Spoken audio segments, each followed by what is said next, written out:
Okay, so scripture tells us not to be ignorant of the devices of the enemy. And scripture also tells us that God's people perish for lack of knowledge.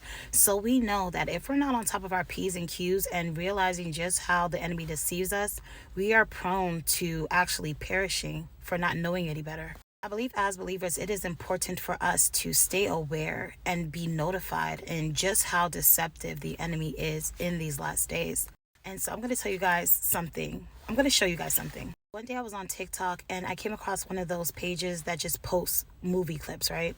And in this particular clip, there was a girl who was university age and she'd been lying to her father that she was still pre-med, but she dropped out of her program. And she'd gone out to a restaurant with her father and some friends. But her father found out she'd been lying and he brought her to the back of the restaurant to confront her. Now, as he was confronting her, I noticed something that was very interesting and my discernment went off.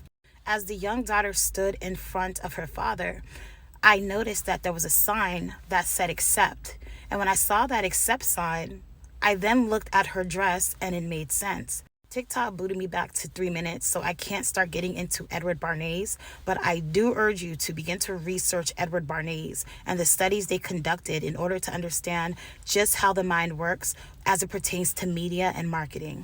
And so if you actually look into the research of media and marketing, you understand that there are things such as product placement, but there's also something called subliminal messages. This is when they place images subtly in music, in music videos, in TV, in magazines, in billboards, advertisement, whatever have you. And your brain subconsciously picks it up because you associate it with something. And so I'm going to give you a few examples that the Lord showed me not too long ago. And these two examples actually tie into exactly what I'd seen on TikTok. First and foremost, I want you to pay very close attention to the color schemes.